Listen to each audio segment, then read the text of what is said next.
I start to notice some dynamic or something, and I find myself kind of in that. It's like God almost takes seasons of my work and says, "Here's this one, and here's that one," and highlights these dynamics. And I get really, I'll write them down at that point. Say, "This is something I'm seeing over and over and over. I need to look into this," and I'll start to research it, and I'll work with it for a while.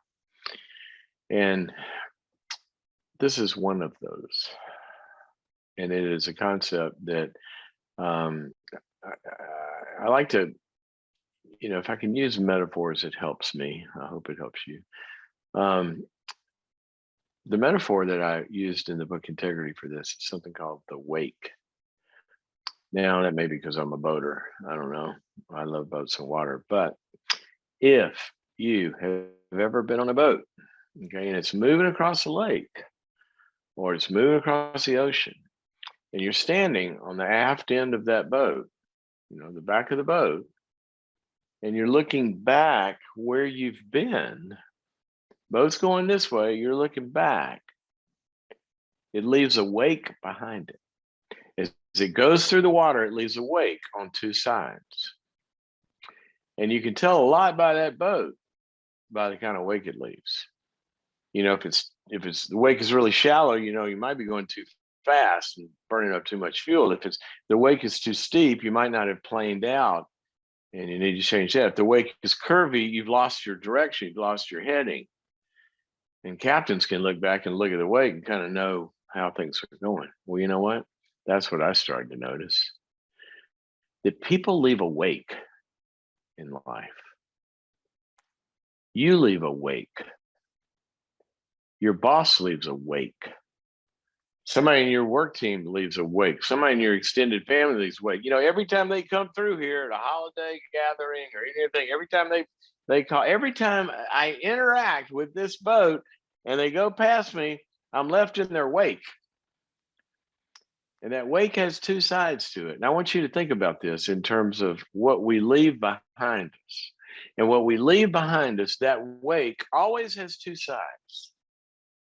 And by the way, this is so much, so much, so much research. In fact, I was reading some studies last night about the two sides of life that actually, this is some parenting research, that happy and successful people are helped in when they were parented. In other words, parents focus on two things: high expectations for a work ethic, to be good at what you're doing, to deliver what you promise, to get results, for the room to be clean when mom tells you to go clean it up or whatever, for the homework to be done, for the chores to be done. One side is the work, the results we deliver in whatever it is we're working on. The other side of that wake is the relationships.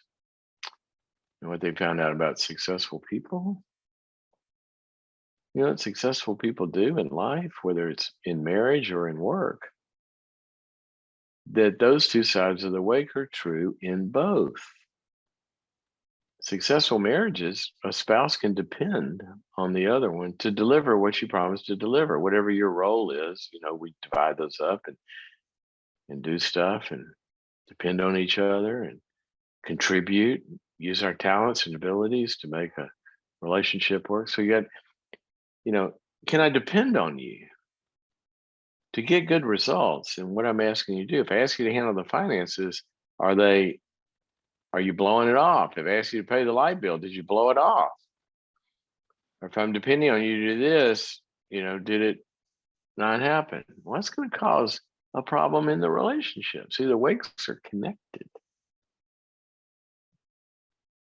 Person with the most charming personality on your team at the office, everybody loves the guy.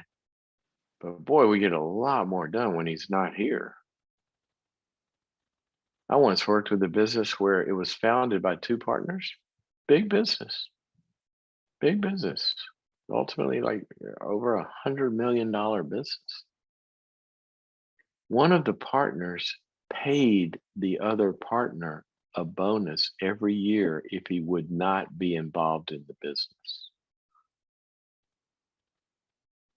How's that for a wake? See, our wakes matter. And the work side, how we use our talents and abilities, it matters. So that's one side of the wake. Can people depend on us? And the other side of the wake is the relationship. Sometimes people get the work done, but they're killing everybody in the process. They're bobbing up and down the water like shark bait, bleeding. There's some bosses that leave a wake behind them of people just, hurting and feeling awful and depressed and having to go to therapy because of their boss or somebody they work with. That's not a good wake either. It's not good in your personal life. So once you look at your wake, here's a question I give leaders a lot of times, and I give work teams. I ask them to go interview someone on their team, or interview their boss, or ask bosses to interview their employees. And I say, here's how you do it. And here's what I want you to do today. I want you to pick somebody. It's really interesting. I've done this with my kids at various times over the years. I want you to interview them. And here's the way you do it. Sit down and say, hey, I got a question for you. Let's go have coffee. Now, here's the deal. I'm going to ask you a question, and I'm not going to say anything other than maybe clarify and try to understand what you're saying, but I'm not going to comment, negate, deny, agree with anything. I just want to learn, right? I just want to learn. And I want you to answer it honestly. Here's my question. What's it like to be on the other side of me? I've learned this thing about the wake, and that we leave a wake behind us. So every time we interact, I kind of leave you with some effects of our interaction. So